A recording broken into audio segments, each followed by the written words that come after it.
Financial markets పై పట్టు సాధించాలి అనుకునే వాళ్ళు రేవంత్ కండక్ట్ చేసే వెబినార్ కోసం ఈ క్రింది నెంబర్ కు సంప్రదించగలరు.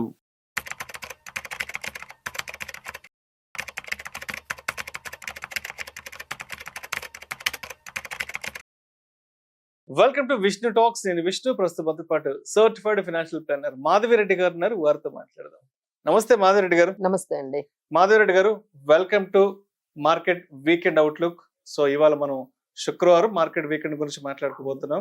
ఇప్పుడు మనం మాట్లాడుతున్న ఈ టైంలో ఒకసారి సెన్సెక్స్ నిఫ్టీ ఎంతుందో చూద్దాము.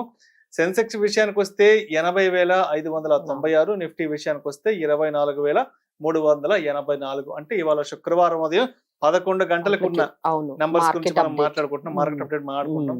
సో మార్కెట్స్ కూడా బాగా పాజిటివ్ గానే ముందుకెళ్తున్నాయి. సో అయితే మాధవిరెడ్డి గారు, 1999లో కార్గిల్ యుద్ధం జరిగింది. అప్పట్లో చాలా భీకరమైన యుద్ధాలు జరిగాయి. ఆల్మోస్ట్ 2-3 నెలలు జరిగింది. సేమ్ ఇండియా పాకిస్తాన్ కార్గిల్ యుద్ధం జరిగింది.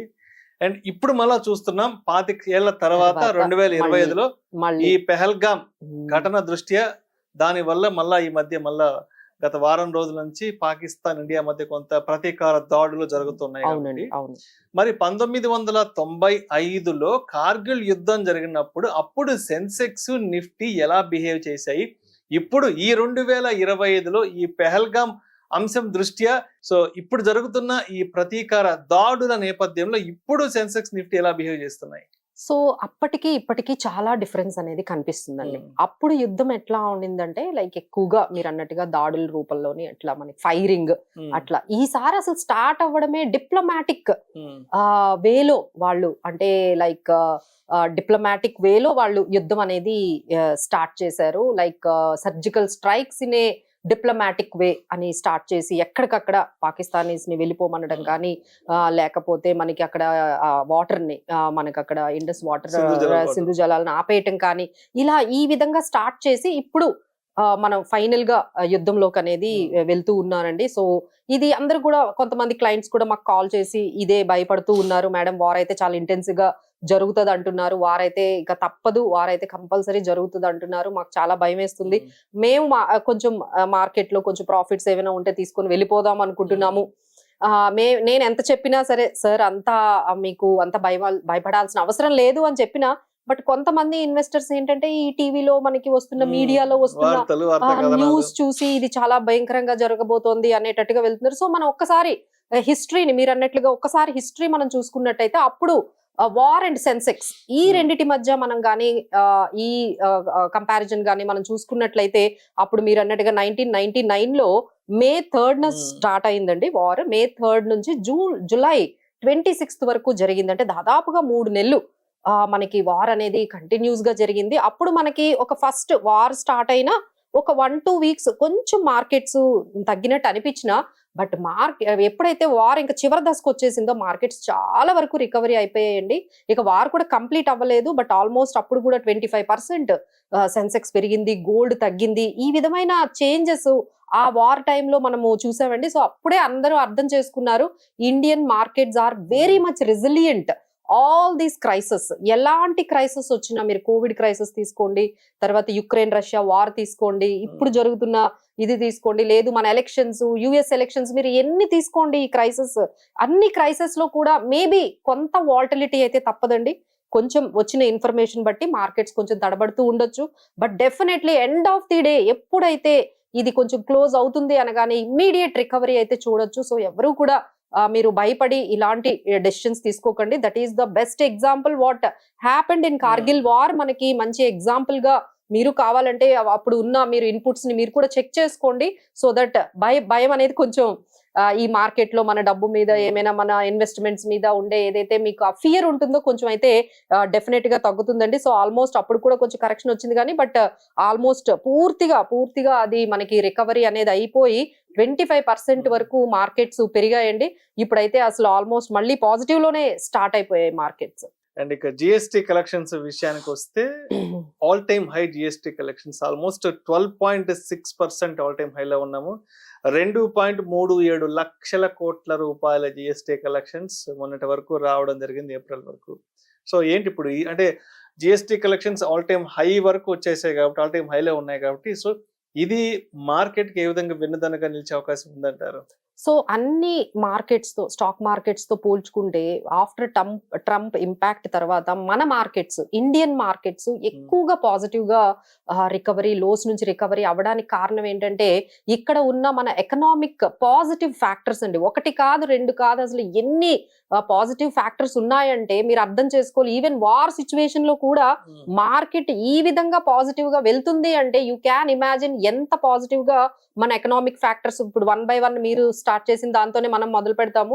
జిఎస్టీ కలెక్షన్స్ ఆల్మోస్ట్ 12.7% పెరిగాయి. 2.37 lakh crore జిఎస్టీ కలెక్షన్స్ ఉంటే ఒకవైపు మన రూపీ అనేది 6 months హైక్ వెళ్ళిందండి. అంటే $83 వరకు కూడా మనం చాలా రికవరీ అయ్యాము. అలానే మన క్రూడ్ ఆయిల్ చూసుకుంటే $61 వరకు పడిపోయింది. అది మనకి చాలా పాజిటివ్ గా ఉంది. అలానే ఎఫ్ఐఐస్ బయింగ్ ఒకవైపు స్టార్ట్ అయ్యింది. సో ఎఫ్ఐఐస్ బయింగ్ కూడా మనకి లాస్ట్ 8 weeks నుంచి కంటిన్యూస్ గా ఎంతో కొంత బయింగ్ అనేది మనకి దాదాపుగా 30,000 కోట్ల వరకు ఎఫ్ఐఐస్ బయింగ్ అనేది మనకి జరిగింది. సో ఇవన్నీ పక్కన పెడితే మన Q4 రిజల్ట్స్ కూడా మంచి, కొన్ని కార్పొరేట్ ఎర్నింగ్స్ చాలా మంచి ఎస్టిమేట్స్ తోని మనకి పాజిటివ్ గా ఉన్నాయండి. సో ఇవన్నీ మనకి ఏంటంటే ఒకవైపు ఆర్బీఐ రేట్స్ తగ్గించడము, ఇన్ఫ్లేషన్ తగ్గడము, FIIs buying everywhere, wherever you see. ఇప్పుడు మనం ఈ జిఎస్టీ కలెక్షన్స్ చూసుకుంటే దాని మీనింగ్ ఏంటంటే కన్సంప్షన్ పెరుగుతున్నట్టే కదా. సో జిఎస్టీ పెరుగుతుంది అంటే మనకి కన్సంప్షన్ అనేది పెరుగుతూ ఉంది. So this is all showing how strong we are domestically. అందుకనే మీరు వార్ గురించి భయపడకుండా, సో ఎవ్రీ కరెక్షన్ అంటే ఈ టైంలో మీకు ఏమైనా ఈ వాల్టిలిటీలో, ఈ వార్ సిచ్యువేషన్ లో మీకు ఎలాంటి కరెక్షన్ వచ్చినా take it as a buying opportunity అండి. ఒక బయింగ్ ఆపర్చునిటీలా తీసుకొని మనం ఎస్పెషల్లీ ఈ టైంలో మనం బై చేయడం అనేది మంచిది. మార్కెట్ లో స్టడీగా ఉండడమే మంచిది. అండ్ ఎఫ్ఐఎస్ విషయానికి వస్తే 7-8 months బ్యాక్ మార్కెట్ మంచి ఆల్ టైమ్ హైలో ఉన్నప్పుడు, ఏది 85,000, 86,000 ఆ టైంలో ఉన్నప్పుడు ఎఫ్ఐలు మొత్తం వెళ్ళిపోయినారు. ఇప్పుడు చూస్తే సిచ్యువేషన్ ఏంటంటే యుద్ధానికి సంబంధించిన వార్తలు, కొంత పానిక్ సిచ్యువేషన్ నడుస్తోంది. అండ్ బయట పెద్ద పెద్ద దేశాలు కూడా భారత్ కి సపోర్ట్ గా ఉంటామంటూ ఇన్ని డిస్కషన్స్ నడుస్తున్నప్పుడు ఎఫ్ఐలు ఇప్పుడు మళ్ళీ మన మార్కెట్ లోకి వస్తున్నారు. దానికి కారణం ఏంటంటే ఇప్పుడు జరిగిన ఏదైతే ఈ ట్రంప్ టారిఫ్స్ ఏవైతే ఉన్నాయో అవన్నీ కూడా మన ఇండియాకి పాజిటివ్ గా అయ్యేటట్టుగా కనిపిస్తున్నాయండి. సో అందరు కూడా గమనించారు ఈ మొత్తం సిచ్యువేషన్ లో India is going to be so strong and is going to be benefited a lot.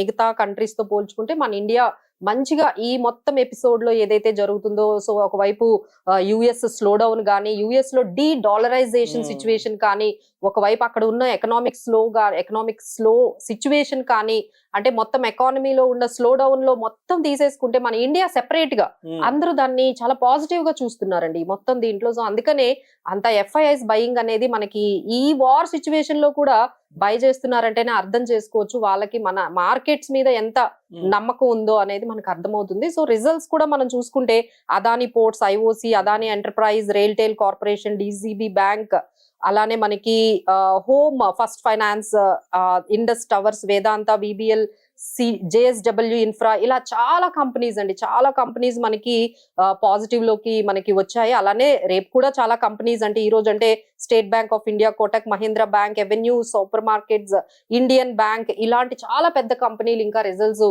ఇవ్వబోతున్నాయి. So overall గా కార్పొరేట్ రిజల్ట్స్ పాజిటివ్ ఇంపాక్ట్ కూడా ఇప్పుడు మార్కెట్స్ లో మనకి కనిపిస్తుంది. చాలా కంపెనీస్ మంచి రిజల్ట్స్ తో, ఇప్పుడు మనం కొన్ని మాత్రమే ఇక్కడ మనం చెప్పగలిగాము. So there are many companies, many corporates are giving very impressive results ఒకవైపు మనకు వచ్చేటప్పటికి. So again FIIs are started buying in Indian markets.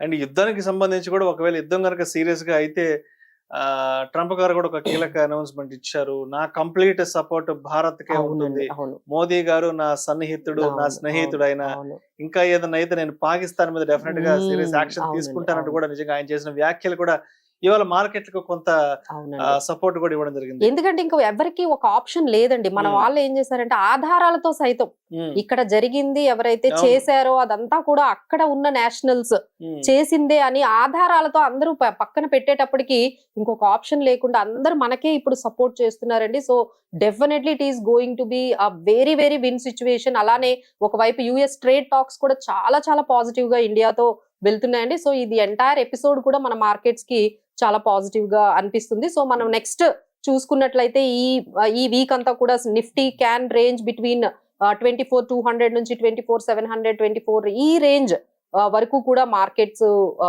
మనకి పాజిటివ్ గా మూవ్ అయ్యే ఛాన్సెస్ ఎక్కువ కనిపిస్తున్నాయి. Definitely there will be a volatility అండి, take it as a buying opportunity. And ఇలాంటి టైంలో ఏవైనా స్టాక్స్ బై చేయాలంటే డెఫినెట్లీ డిఫెన్స్ స్టాక్స్ అనేవి, అంటే ఇప్పుడు చాలా మనం అందరం కూడా డిఫెన్స్ లో ఇన్వెస్ట్ చేస్తున్నాము. So defence stocks like HAL కానీ బిఎల్ కానీ ఇలాంటి డిఫెన్స్ స్టాక్స్ లో పెట్టుకోవచ్చు. అలానే ఈ యుద్ధంతో సంబంధం లేని కొన్ని మనకి banking stocks like ICICI, PSU banks like Canara bank, BOB ఇలాంటి బ్యాంకింగ్ స్టాక్స్, ఈ ship building stocks like Mazdock ఇలాంటి స్టాక్స్ కూడా బై చేసుకోవచ్చు. అండ్ మొన్న అక్షయ తృతీయ కూడా అయిపోయింది కదా, అండ్ భారతదేశంలో ఎన్ని టన్నుల బంగారం అమ్ముడుపోయిందో తెలుసా? మీకు ఐడియా ఉందా? ఏమో సరే, అంటే ఇంత ₹1,00,000 కొంటున్నారా? ఎస్, ₹1,00,000 అయినా కూడా మన భారతదేశం మొత్తంలో దాదాపు 18 టన్నుల బంగారం అక్షయ తృతీయ సందర్భంగా అమ్ముడుపోయిందంట. గత సంవత్సరంతో పోలిస్తే 15% అమ్మకాలు తగ్గాయంట. బికాస్ ఆఫ్ ₹1,00,000 టచ్ అయిపోయింది కాబట్టి. లాస్ట్ ఇయర్ 70,000 ఆ రేంజ్ లో ఉండేది కాబట్టి ఆ ప్రైస్ తో ఇప్పుడు పోల్చుకుంటే 15% తక్కువ జరిగిందంట. బట్ ఓవరాల్ గా చూస్తే 18 టన్నులు అంట. అండ్ అంటే రాష్ట్రాల వారీగా చూస్తే హైయెస్ట్ ఎక్కువ గోల్డ్ సేల్స్ అయింది తమిళనాడులో అంట, ఆ తర్వాత పాట్నాలో అంట. సో ఏంటి అసలు గోల్డ్ ₹1,00,000 అయిపోయి టచ్ అయిపోయి ఇంకా ముందుకు వెళ్ళిపోతుంది. ఎక్కడ కూడా ఆడవాళ్ళు ఏమాత్రం వెనక్కి తగ్గట్లేదు. దగ్గర 18 టన్నుల బంగారాన్ని ఒంటి మీద వేసుకోవడానికి కొనేశారు కాబట్టి ఏంటి అసలు ఇంకా గోల్డ్ మార్కెట్స్. సో ఇప్పుడు ఏంటంటే అందరూ ఒకటైతే గమనించారండి, అంటే ఇప్పుడు మరీ అంటే ఎక్కువగా ఇప్పుడు పాజిటివ్ గానే కనిపిస్తుంది. అంటే మిగతా అసెట్ క్లాసెస్ అన్నిటితో కంపేర్ చేసుకుంటే గోల్డ్ బాగా రిటర్న్స్ వచ్చింది అని మేము కూడా క్లియర్ గా చెప్పాల్సి వస్తుంది. ఆ డేటా అలా ఉంది. మరి లాస్ట్ 2 years నుంచి గోల్డ్ ర్యాలీ మనకి లాస్ట్ ఇయర్ ఒక 40%, ఇప్పుడు ఆల్రెడీ ఈ 3-4 months లోనే 30% పెరిగిపోగానే సో ఇంకా ఏంటంటే అది 2 lakhs అయిపోతుంది, 3 lakhs అయిపోతుంది అనే దీంతో ఇంకెప్పటికైనా కొనుక్కోవాల్సిందే, ఇక ఇది ఆగేది కాదు గోల్డ్ అనే దీంతో ఎప్పుడు వాళ్ళ దగ్గర అవకాశం ఉంటే అప్పుడు కొనుక్కునే ఇదే చూస్తున్నారండి. బట్ ఒక్కసారి వాల్టిలిటీ అనేది చూస్తున్నాము. ఈ మధ్య మళ్ళీ కొంచెం కరెక్షన్ అనేది గోల్డ్ లో మనకు కనిపించింది. సో హైయెస్ట్ మనం April 22 లో ఒక గ్రాము 24 క్యారెట్ 10,135 అది హైయెస్ట్. సో ఆ తర్వాత ఇప్పుడు మనకి May 1 మనకి 9,573, అంటే దాదాపుగా ఒక గ్రామ్ మీద 500 వరకు కొంచెం కరెక్షన్ అనేది గోల్డ్ లో మనకి కనిపించిందండి. దిస్ ఈజ్ ఆబ్వియస్, ఎందుకంటే ఎప్పుడైతే మళ్ళీ యుఎస్ ఎకానమీ, చైనా కొంచెం ట్రేడ్ వార్ అదంతా కూడా కొంచెం కూల్ డౌన్ అయిందో, ఇక్కడ కూడా కొంచెం స్టాక్ మార్కెట్స్ బాగానే ఉన్నాయో, కొంచెం గోల్డ్ అనేది తగ్గుతుందండి. సో అందుకనే గోల్డ్ లో మనకు కొంచెం ఎప్పుడైతే ఎకనామిక్ సిచ్యువేషన్స్ బాగుంటాయో, అన్సర్టనిటీస్ కొంచెం తగ్గుతాయో ఇమీడియట్ గా ఆ గోల్డ్ అనేది కొంచెం కరెక్షన్ అనేది కనిపించింది.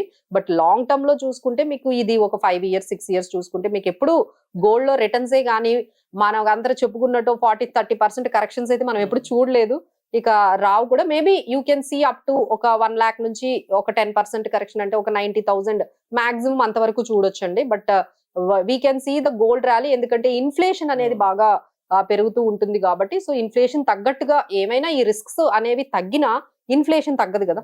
సో ఇన్ఫ్లేషన్ తగ్గట్టుగా గోల్డ్ పెరుగుతుంది కాబట్టి. బట్ స్లో అండ్ స్టడీగా మీరు ప్రతి ఫాల్ ని చూసుకుంటూ గమనించుకుంటూ బై చేయండి. బట్ ఎవరో చెప్పినట్టుగా 2 లక్షలు అయిపోతుంది ఇంక ఈ రోజే చివరి రోజు అన్నట్టుగా మీరు షాప్కి వెళ్ళి మీరు ఎవరు బై చేయాల్సిన అవసరం లేదు. మీకు మంచి ఆపర్చునిటీ వస్తుంది. గోల్డ్ లో కొంత పర్సెంటేజ్ ఒక 5% 2% కరెక్షన్స్ వస్తాయి. సో ఒకేసారి కొనుక్కోకుండా ప్రతి కరెక్షన్ లో కొంచెం మీరు అక్యుములేట్ చేసుకోండి. అలానే ETFs లో అక్యుములేట్ చేసుకుంటే ఇంకా ఎక్కువ మనకి ప్రాఫిట్ అనేది కనిపిస్తుంది. Thank you so much Madhu Reddy గారు.